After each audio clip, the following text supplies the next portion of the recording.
People really liked when I ranked the entire discography of Dave Cobb, so why not keep the ball rolling with another producer? So originally, I picked to listen to producer Joey Moy's entire discography, but then I noticed there's so little good, like only the top 3 or so. And then I noticed a lot of Joey Moy albums are associated with Big Loud Records. So instead of ranking nothing but pure mediocrity and awfulness, why not rank all of this pretty young label's work before it gets real big? Big Loud is an interesting label to talk about, as I mostly have mixed feelings. While I do think they're making solid strides to give country a more country-esque identity, I also don't find a lot of their work particularly impressive. Like, for the amount of ambitions and expectations they set for their music, they rarely meet those expectations, let alone surpass them. And not to mention, they do have some real awful music in there, like worst of the decade material. Thankfully, it's mostly in the early days of this label's existence when they didn't really know what they were doing, but now that they're at the forefront of the genre, they're capable of molding new ideas both musically and emotionally. There's definitely better mainstream labels out there, but none of them have made as much progress in furthering a country identity in recent years. And I found myself liking more of their newer projects far more than their older stuff. And given the work the label has brought this year, the future definitely looks bright, even if I do have to acknowledge its troublesome past. Just letting you know right now, if you're a big fan of Big Loud's work, this video is probably not for you, so if you want to hear me talk positively about these albums, skip to this time frame. So now it's time to look at the good, the bad, and everything in between. So, let's see what happens.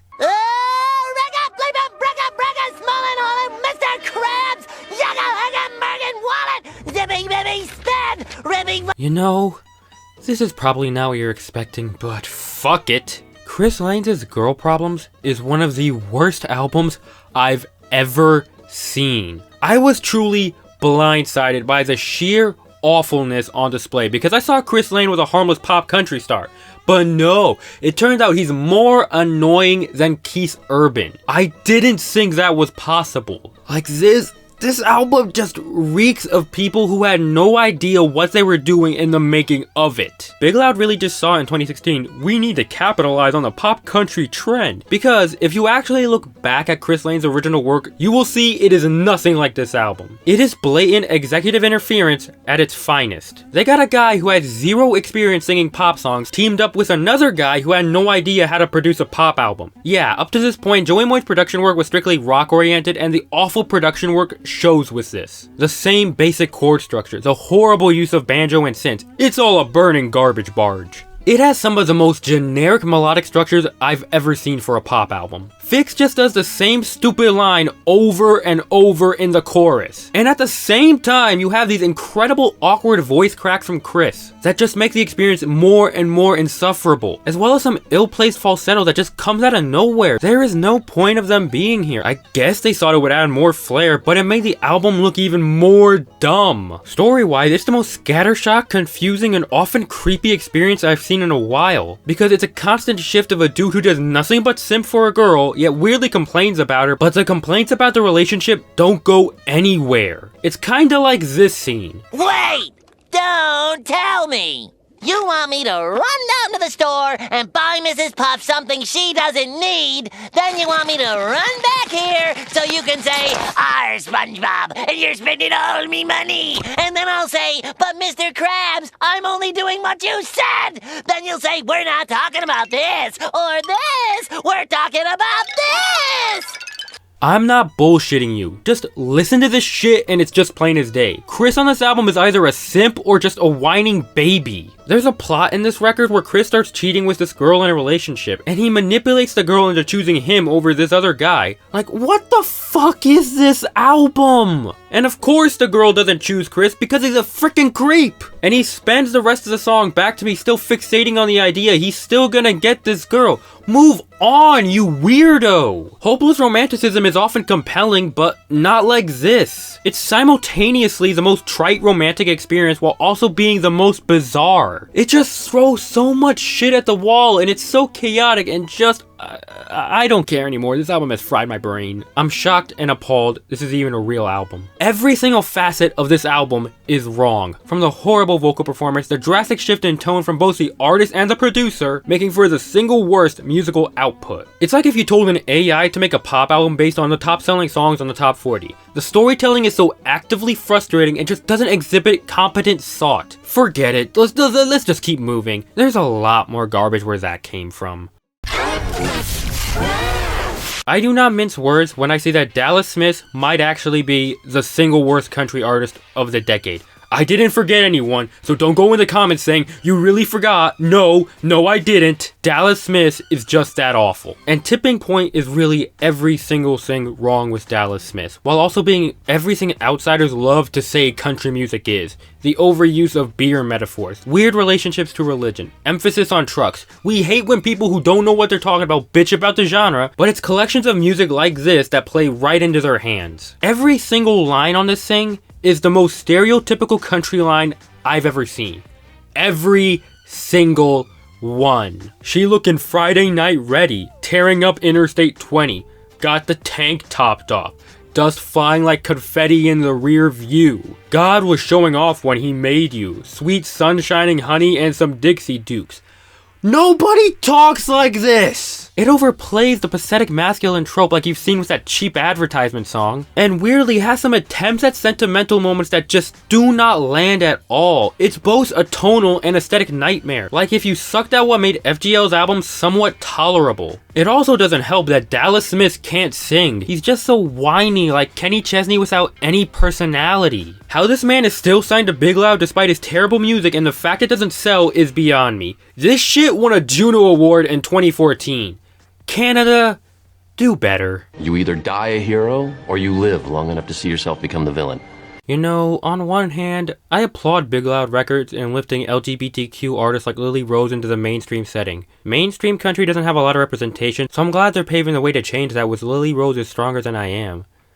On the other hand, this album is ass. It's so bad and incredibly frustrating to get through at times, which is funny as the album starts out fine enough. Villain and Stronger Than I Am, while not good songs themselves, are passable, pretty inoffensive material in the grand scheme of things. But good God, does this album become unbearable. It takes a complete downward trajectory by the third track, going from some mellow pop country, opting out for this weird hip-hop fusion that's just so awful. The beats on this thing don't feel that bad on their own, but when combining it with the awful songwriting and vocal performance and production, it all just turns to shit. Performance-wise, Lily just sounds so dead, like if they woke her up at 2 in the morning and made her record one non-stop session for the album. Joey still doesn't seem to understand how pop and hip-hop fusion works. It may not sound as dated as Girl Problems, but his skills feel just as inexperienced then as they do now. But to be fair to him, it's not like any producer in Nashville truly knows how to fuse the genres together. People give so much flack to Nico Moon and Sam Hunt, meanwhile dumpster fires like this just go unnoticed. I do hope a better record can happen, as I do see a bit of potential, but man,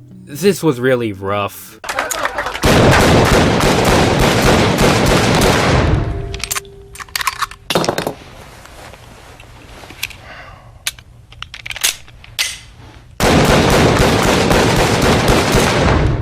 After the horrible Girl Problems, Chris Lang decided to improve upon his work and made Laps Around the Sun, and it absolutely was an improvement.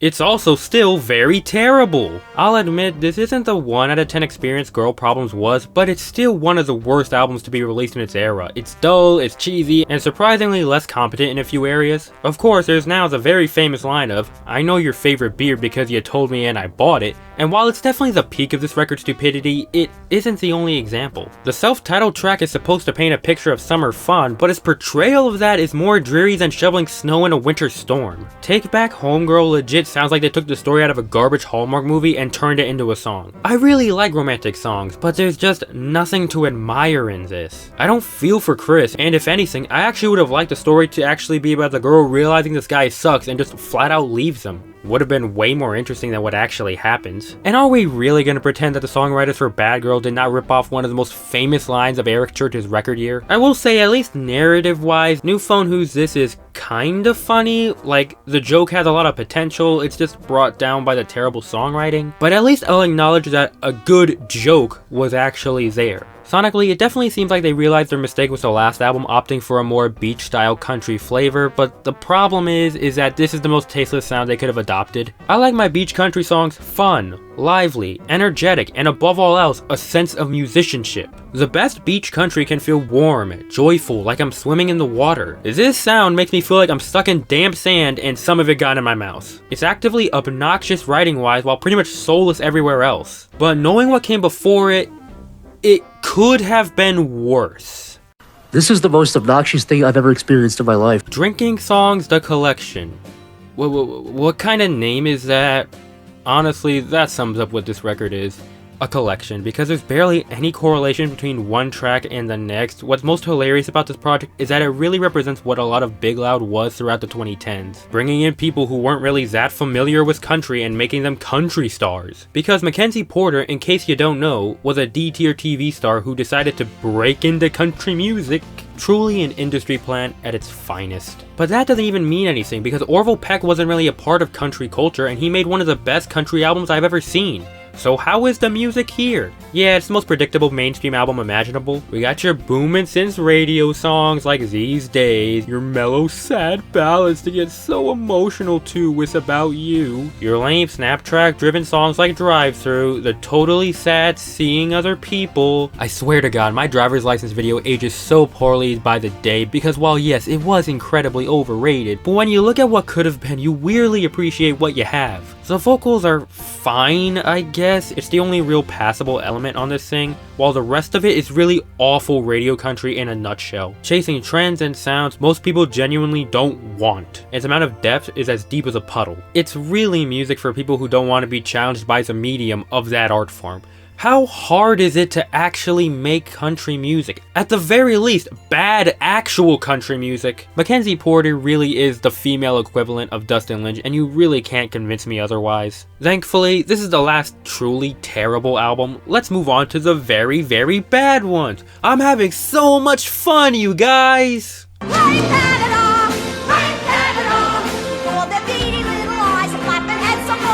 I think what's so hilarious about Dallas Smith's Timeless is just looking at the evolution of his work. This man does not have a definitive or signature anything. Whatever the Nashville sound is what this guy does. We started with bad bro country and slowly shifted to bad pop country, and it's truly astounding how little creative freedom artists like Dallas Smith or Parma Lee actually have. And even if they were responsible for creating this record, that looks even more worse, because it would prove that Dallas Smith is about the monetary value rather than the artistic. The Fall is really the only thing I have to say that's truly positive, as it's a pretty pleasant song, and truth be told, it's the one good song this man has to his name. Dallas features Hardy on Some Things Never Change, and both of them dare to emulate the great Johnny Cash, and put his iconic storytelling style into the most pathetic Southern culture song I've seen in a long time. Also, why the fuck is Dallas Smith singing about the red, white, and blue? You're Canadian. Let that be full proof that Dallas Smith just panders to his audiences. Dallas still can't sing and his vocals are often washed up with terrible vocal layering. He's so behind the times, just like his other albums. Oh wait, I'm getting ahead of myself.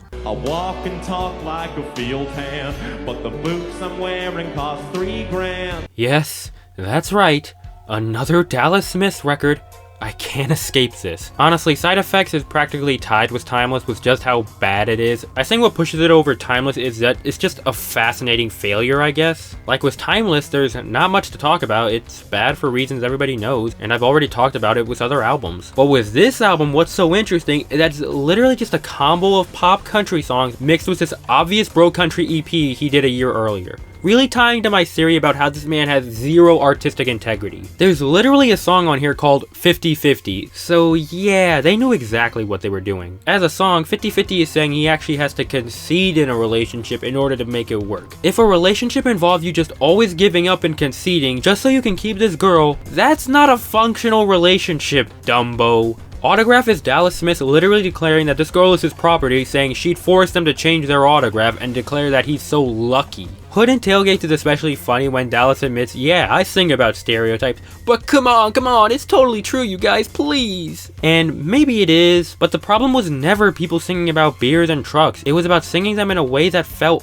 awful. Hardy accomplished giving that substance on a rock and people loved it. People want their lives and culture portrayed respectively, not like an entire joke. Side Effects is just funny bad. It acts like it's so self-aware, yet misses the point of a lot of the criticism that has been in the genre for years. Yes, I'm still talking about Dallas Smith. Yeah, I'll move on. Alright. This is the last one. This is the last Dallas Smith album. As of I'm writing this, Jumped Right In is the one people were telling me was the best Dallas Smith album. And the thing is, they're absolutely right. It's also a really bad 4 out of 10 album too. Like, good God, I've never seen anyone who has put out only painstaking failures like this guy. Even Mitchell Tenpenny put out something somewhat pleasant. I don't know, it's the most normal bad experience I've ever seen. It's not hilariously embarrassing like Side Effects or absolutely horrendous like Tipping Point. It's just so boring. The love songs are sappy and uninteresting. The summer jams are about as memorable as its clones in 2012. And while this is the least worst Dallas Smith album, it has the single worst vocal performance of any of his records. Can we just move on? It's not like you're gonna check this album out. There's so much to get through, and I actually want to talk about the good stuff Big Loud has done. Floyd, take off your hat in respect. Respect for the dead!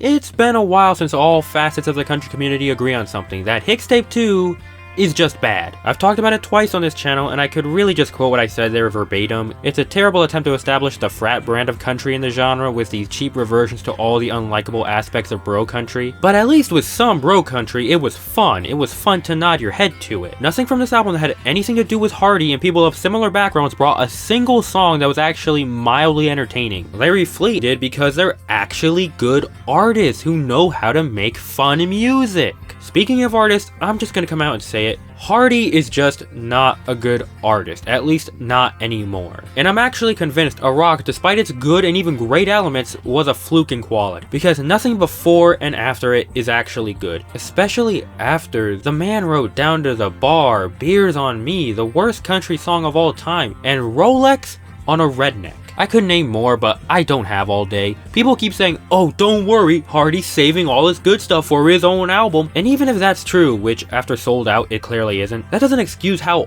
awful his songwriting has been, and it especially stinks here. Some songs that don't have his influences are a little worse, but the ones that aren't are passable and even good. Hicks Tape 2 is a monumental failure, and I for one hope it's done after this. Listen to Southern Family if you want an actually good version of this, and In Love With My Problems and Break Your Own Damn Heart. You're not missing anything.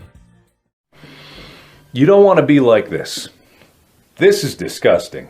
This is awful in every way. If I could kill it, I would. Part of me hopes that Product of a Small Town is one of the final remnants of the old Big Loud, and they can focus on their real talent with Morgan, Larry, and Haley, but man, this album is just bad. Like, there's no way to sugarcoat it, it's just bad. It's the most trite experience they've ever made and combines every single likable and dislikable element into this mess of an album. You have your southern pandering songs with the weak attempts at masculinity. I don't understand why these bad country artists sing heavy energy equals good masculinity. Ian Noe and Coulter Wall display masculinity, but they don't use weak puff chest energy to do it. They have actual stories to tell and present them masterfully. Here, this music just makes me annoyed and makes Sean look pathetic. Love Me Like Kentucky is still mediocre, but it really was the only time I didn't want to throw my phone against the wall throughout the entire listen, so that's a positive, I guess. The slower moments were tolerable, while everything else was just a PTSD trip to how awful the mid-2010s was. Sean said apparently his biggest influences were Ronnie Dunn and Tyler Childers. Yeah, I'm gonna call bullshit on that one. I think the more accurate description of this album would be Jason Aldean, Brantley Gilbert, and Dallas Smith. 3 of the worst in the field, and this album is the legacy those guys deserve. Hey, trust me, Isaac, I drunk better when I drive! Already drank that beer side A. Why did there have to be a side A? I don't want any more of this. Okay, this isn't one of the offensively bad albums, at least besides Getting Somewhere, but I can't help but feel this sounds like the soundtrack you'd find in a Hallmark film. Flavorless stories with no charm or personality behind them. Oh, we got some romance. Can we delve into that? No, we can't. It follows the relatively same pattern for love in each song, and while it's not Chris Lane offensively bad, I I just feel nothing. What's hilarious about this record is that it alternates perfectly between mid-tempo pop song to suddenly mature deep ballad. It's hilariously two-dimensional in that aspect. Like, God forbid we go somewhere beyond that musical and emotional spectrum. There's gonna be people calling me a big loud hater for calling this bad, but like, listen to a Zach Bryan song and see what real emotion sounds like. I really don't have much else to say. It's bad. I doubt I'll remember this record by next week. Let's move on. But hey, that's the last truly bad Big Loud album. Now we get to move on to the mediocre ones. I guess that's where we're at now. Okay, this song's lame. Days of Gold is just frustrating to me. Not because this is an album with consistently frustrating music, but because there's some legit likable aspects in here and its potential is just buried under a lot of bro country junk. Instrumentally, it's actually really solid with its rock and country fusions. It would honestly make for a sweet instrumental listen. But for however solid that was, lyrically this record just feels like a fart. Beaching may be a fan favorite among Jake Owens, but I honestly can't stand some of these lines. What is so special about 1972? For a song that's so pivotal to its year, I get no sense of place or setting at all. It really feels like this was going to be another really good Jake Owen album, but after the bro country wave took its hold on Nashville, nearly the entire album got reworked to fit that brand. What we ain't got slapped some sense into this painfully mediocre experience, showing just how awesome Jake can be when him and his writers put their mind to it. Production-wise, this is one of Joey's better ones, but it seems like the producer and the artist themselves can't be good at the same time when it comes to most Big Loud albums. Days of Gold? More like Days of Fool's Gold, am I right? Oh, brother, this guy stinks! I'm just a regular kid who wants you to know the real truth about child labor laws, okay? They're silly and outdated. Oh my god, I can't believe I actually have to talk about him. Mason Ramsey is honestly a mixed bag. His little tributes to classic country stars is actually not bad. He's got a pretty decent set of vocals and it can come through from time to time. The instrumentals on said tributes are also actually really good, like not just countryer, but there's some actual passion behind it. But with that said, whenever he's not singing somebody else's music, it's just weird. Making this kid sing songs most 30-year-olds are doing is something I shouldn't have to point out is morally wrong. Like, I don't even know if this counts as child labor or not. Let this kid live his life, because I can guarantee no kid says the things he does on Famous. Twang honestly doesn't fare that much better. And what's hilarious about this EP is that it might honestly be the most country sounding project in Big Loud's entire history. And it's number 17 on this list. While this nails some solid instrumentals, lyrically, it takes a complete tank in contrast to Famous, which was only half cringe. This honestly just feels like cosplay at this point, using the most predictable wordplay you can associate with country if you've never listened to it in your life. I don't know, Mason Ramsey just confuses me so much. Both of these EPs together make for an experience that probably should have never existed, to be honest. I am dead inside. Apparently, a lot of people view Locals Only as this bold, underground country gem. I don't see it. As a whole, this record just doesn't poke anything that can be considered bad per se, nor does it go for any experimentation or subversion of beach country that's sublime. It takes the pop country tropes pretty straightforward and adds some references to the beach, and that's about it. It's just tasteless. I don't know, man. From front to back, I'm just dead inside. The vocals are unimpressive, the hooks are forgettable, and it's pretty clear Ernest had no idea what he was doing or truly wanted to be at this point in his career. And some of his music just isn't even trying to be country at times. Really, the whole record, honestly. Sunday Drive and Heart and Soul aren't really country at all, but with them, I can at least tell there was a lot of passion and fun being poured into it. With songs like I Think I Love You, Insane, and Keep You Close, it just feels like a masquerade of other equally not good superstars like Shawn Mendes. You know what made Zac Brown Band Beach Country so satisfying? The music had personality. It breathed southern atmosphere and passion, and here, personality doesn't even exist. Lyrically, the potential was there and would manifest into flower shops later on in his career, but this was just a rough start out of the gate. She wants Nashville, all Nashville the best. Hicks Tape 1, the record I've had the most mixed feelings on, because on one hand, there is some solid material on this thing that is genuinely good, not guilty pleasures, just some really solid stuff. Redneck Tendencies is some nice throwback with some smooth wordplay to back it up. One Beer is one of the better drinking songs I've heard in terms of successful singles. Hell, even He Went to Jared is solid enough. The rest of the record doesn't doesn't fare that much better. It's not as awful as the Hicks Tape 2 tracks, but doesn't fare as much in terms of how interesting they are. Boys from the South, Nothing Out Here, Something a Little Stronger are just the same bro country songs you've rolled your eyes at over the years. They're energetic with some solid hooks, but apart from that, as you'll see with some of the albums ahead, not only do they accomplish all that this record does, but manage to be engaging, not just in a deep manner, but in its upbeat and partying moments as well. I don't have much else to say. It's fun if you turn your brain off, I guess, but if you know me well enough, I think you know I'm not the kind of guy who does that. Oh, if I know me. My favorite Mediocre Big Loud album. Unlike the other ones below this record, there is actually a lot to talk about in terms of good stuff. Morgan's vocals for the most part are actually really good. He's fun, he's expressive, they didn't rely too much on pitch correction to the point where it was so obvious. Half of these songs are good or great. Up Down has its pretty clever moments if you think about it, despite it being a dumb song in nature. I like the bending hook on it and it's still memorable to me to this day. Whiskey Glasses is still my favorite breakup song of his. It's incredibly catchy and has a nice distinctive sound to it. Happy Hour may honestly be the best written Morgan song to this day. Chasing You is a bop, same with Talkin' Tennessee. I get a lot of guilty pleasure out of the way I talk. Had Me by Halftime is also really good. Everything I say has all the marks of a really good album, right? Well, unfortunately, the rest of this album is just a crapload of insufferability. To this day, the self-titled track is one of the worst country songs I've ever heard. Morgan develops this machismo attitude that's insufferable on what you know about that. Any song I didn't talk about positively is either incredibly forgettable or just outright awful. I'm glad only the good songs are what's talked about to this day and everyone just shuns the garbage, but man, talk about a bunch of wasted potential. It really seemed like Morgan wanted to do his own thing initially, but was forced to make these concessions to pop and bro country. Thankfully, it seems now that he's a powerhouse, he can do whatever he wants because it sells, and maybe we'll get an overall good Wallen album in the future. Rusty pizza. Honestly, the old Hardy EPs aren't that bad. Sure, there's some blah moments whenever Hardy strays too far off the actual substantive ideas, but there's some stuff here to really enjoy. The hooks are strong, Hardy sounds alive, which is something I can't say for what he does these days, and they're definitely just fun, dumb tracks, at least for this old boy. I will say, I don't really like Rednecker anymore. Over time, I just sort of realized it's just playing the whole country trope as is. I feel like people just adopted what Grady said, because Hardy himself said that wasn't the goal of the song and just ran with it. But I mean, it's a dumb song to vibe to at the end of the day, as is this whole EP. Where to Find Me has some genuinely good songs, like Sign Sober You is such a great crooner with some really good details. The microwave pizza detail is still one of my favorite pieces of imagery in any song ever. The rock and country fusions, honestly, I'd say are even stronger than those on a rock. Although the rest of the EP is more of just dumb Hardy, it has its flaws for sure, but it's a mostly decent experience. I mostly just revisit Sign Sober You, but I could see myself revisiting these two EPs in full, maybe when I'm eating microwave pizza, who knows. It's free real estate.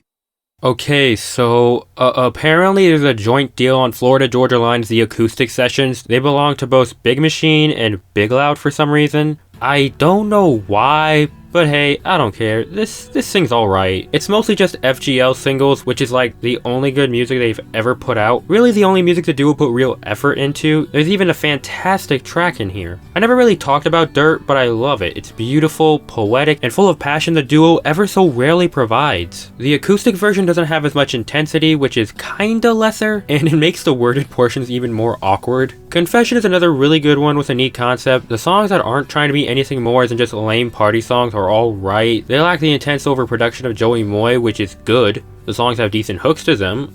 I don't know, it's an acoustic FGL album, there's not much else to say. I've never been passionate about FGL apart from Dirt, and this experience reminded me why. They mostly chased the same vibe in whatever era they were in and just rode the Nashville sound wave till their career died. If you ever cared for the duo, give this a listen I guess, but if you're not, let's just move on to the projects I think are worth your time. What the hell happens in those 2 months? A lot. Dangerous, the double album, aka the most overrated country album of the modern times. I don't think I've actually brought this album up in terms of its actual quality since I reviewed it way back when, which is probably a good thing because I completely retract a majority of what I said in that review. The album in terms of its overall quality just went down. For the most part, this record pisses me off, because there isn't just a good Morgan Wallen album in here. There is a legitimate great Morgan Wallen album in here. This is an album full of good great and fantastic songs. Wondering About the Wind is still my favorite original Wallen song to this day. The ballads are great, some of the lyricism is thought-provoking, and Morgan's vocal performance improved so much on this album. The only reason this isn't a great experience is because it's filled with the most useless filler junk I've seen on an album possibly ever. Like, even if you love this record, you have to admit, nearly half of these songs are used to just pad out the record's runtime. Seriously, what are we getting out of Beer Don't? What purpose does What You Think of Country Now serve? The pop fusions on this thing, while not as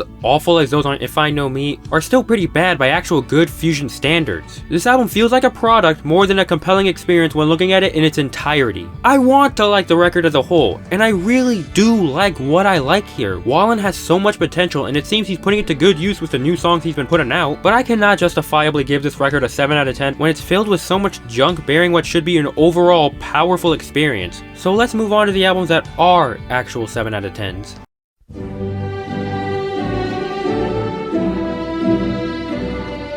I'm gonna get so many heated comments for this, but screw it. Heartbreak School by Madison Kozak slaps.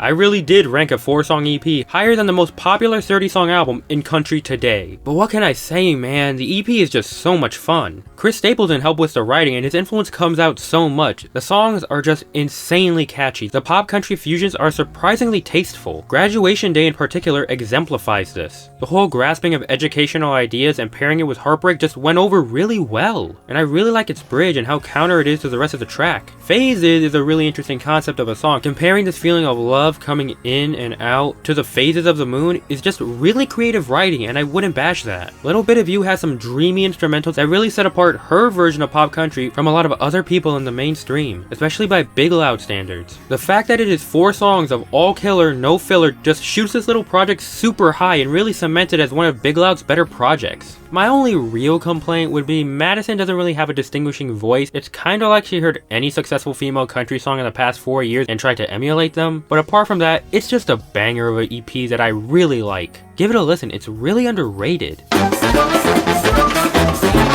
Ah, Flower Shop, my old buddy. Honestly, perhaps I treated you too harshly. Because man, the parts of this record that hit really do hit. The fact that it isn't just steel driven, but excellently steel driven just goes to show how Ernest went above and beyond on 40% of this album. While I'm not that impressed by Ernest's songwriting, I am impressed by his way around a melody. It's honestly one of the catchiest albums on this list and really of the entire year. I gotta give credit where credit's due. Production wise, this is really solid given Joey's work in the past, and acknowledging improvement should be necessary even if he has a long way to go before he's an actually great producer. However, the points where this record steers off the great country past is where it begins to lose me. The contemporary moments just feel soulless, and the quality and tone difference of songs like Tennessee Queen and Classic is just really black and white. Maybe if this album focused more on those really good concepts, it could be more than just pretty good. But what is there is worth it. I like it even more than I did before, and I appreciate this album a bit more as well. It's a darn shame most people wrote this off and just went after all things Wallen, because it has some genuine great moments in here that are more than just country. So it hurts that it's been buried under the rug. It's a bit of a mess, but a mess worth going through in my eyes. I wear jeans because jeans don't watch the news. Even I can't deny, as harsh as I can be, that Barefoot Blue Jean Night is just a classic. This was back before Jake was forced to be something he was not, and just kinda did his own thing and giving us some really good, enjoyable music. It's not just nostalgia factor. Production wise, this might honestly be the best thing Joey Moy has ever done. The sound is so well balanced, it's weirdly out of character. The moments that land just soar. The Journey of Our Life, Alone With You, The One That Got Away are just really emotionally investing and show off just how cool Jake's vocals can be. Really flexible stuff from him. It even shows some nods to neo-traditional work like Apple Pie Moonshine. The whole album isn't super gripping, but it's clearly not trying to be. It's a fun summer album, kind of like The Last Resort, which I also really liked. Some songs are not super memorable. I've never liked Wide Awake or Keeping It Country. They just didn't really match what the rest of the record was going for in my opinion. But man, the rest of the album is just so enjoyable. I can't understand how people hate this record. Is there a single person who hates this album? Because if there is, I'll come to your house and challenge you to a duel. One of the early triumphs of Jake in a bit of a so-so career. If you haven't listened, now is a good time to put on this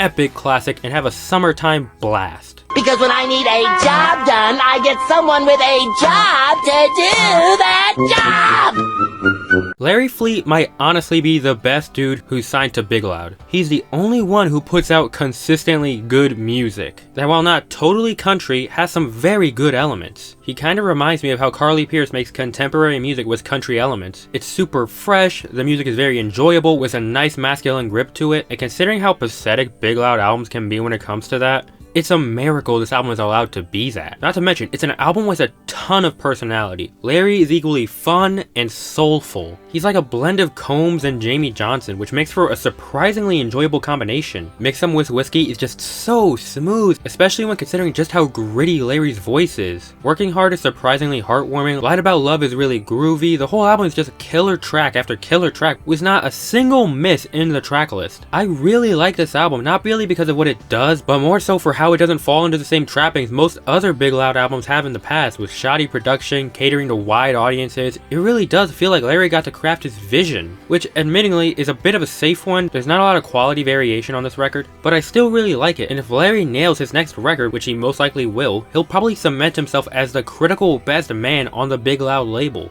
Only time will tell, I guess. I'm honestly surprised I enjoyed Traveling Kind as much as I did, given how I wasn't that big of a fan of Ashland Craft on her feature on a rock. And let me tell you, this record does not leave a good initial impression through the first few tracks. It wasn't really intense, but more so scattered, like it didn't know if it wanted to be southern rock or country. Even if the lines between the two are blurred, it felt like on the opening track, those two sounds were fighting to assert dominance. Same applies for Your Mama Does. Thankfully, the album calmed down afterwards and turned into a really good experience. And I began to look more favorably on Ashland's vocals, and the more country-esque tone went greatly with her raspy performance, really distinguishing herself from any of the other mainstream female stars I've heard recently. In an era where you're either a pop star or being strictly neo-traditional sounds, this record doesn't really go either route, and she does her own thing, and it works. What can I say? The more it goes along, the more heartfelt it becomes. Really the only one narratively driven Big Loud album that doesn't fall short, with The Loss of a Partner driving the story forward in Day by Day and Let You Fly. Hell, for as much of a jam Mimosas in the Morning is, its track placement is crucial in how the album resolves with that kind of place, really bringing this whole journey in a fitting conclusion. Say what you want about Big Loud most of the time, that they're terrible with pop country or don't bring much substance into the genre. Ashland Craft in this record says otherwise. It shows that they do want to be more than just the commercially successful label and want to add something to the genre rather than just take. And I hope for more really good albums like these in the future.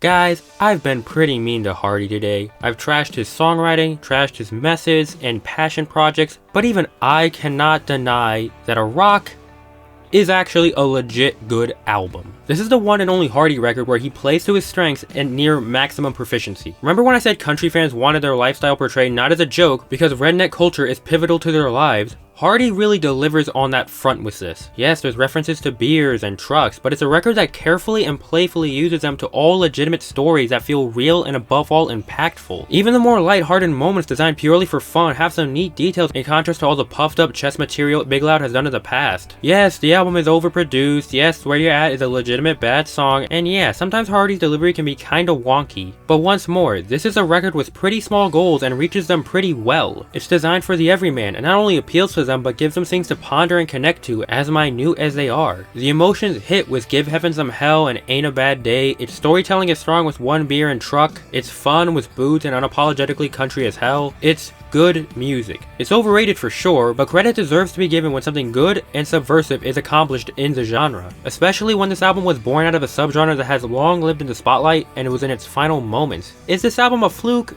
Probably, but for a time, Hardy gave us something awesome, and who knows, maybe he'll get back on that path soon. I sure as hell hope so. Having a record year.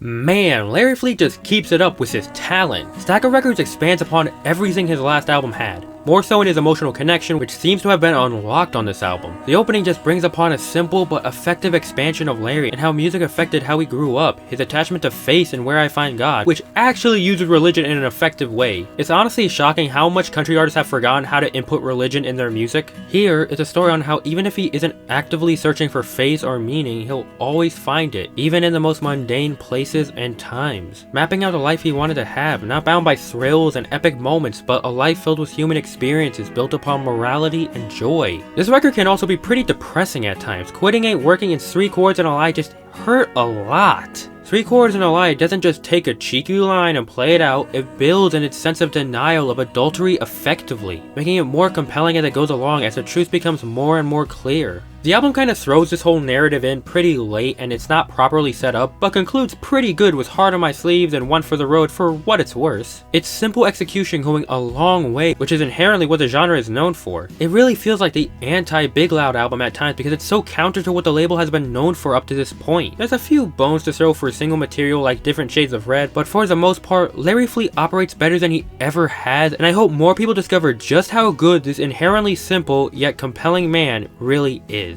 Long after the grilled cheese sandwich is gone. Yeah, I know, right? What the fuck? I've been tricked, backstabbed, and quite possibly bamboozled. My expectations have been subverted. I just really like Greetings from Jake so much. I remember it being alright in 2019 from what I remembered, but god damn, it deserved so much more credit than it actually got. It feels the most laser focused on the concept of Jake being an artist associated with the beach and tropical themes. Nearly every song vibes with a certain feeling of being near the coast, down to the honky tonk, sounds like a song you'd hear having fun at a boardwalk. Made for You, In It, River of Time have a beach campfire vibe. Drink All Day speaks for itself, it's a song for drinking. And it doesn't lazily pander, it's a genuine fun and clever song that tries to sound so good and just goes off with the creativity. Homemade really has that somber nostalgic factor of all things that tie us to our roots, our family values and platonic love for things and people. I Was Jack and You Were Diane is like the only good sequel song I've ever encountered, and considering how lame that Cole Swindell song was, this one just rolls with its concept. It makes for a story that's original yet ties in with the song it's based on so nicely. It's the one Jake Owen album that tries to be more than just the fun beach guy, but genuinely leaves some impactful stuff that just flourishes under how much care was put into it. It just embraces all that makes Jake Owen so good, his unique voice, his fusions of tropical and country, how uplifting and somber he can be. And the songwriting is good, and the production isn't intrusive, like it's just so dang well rounded. It's so weird how at least with its singles, this album was super successful, but no one is talking about how good this album really is.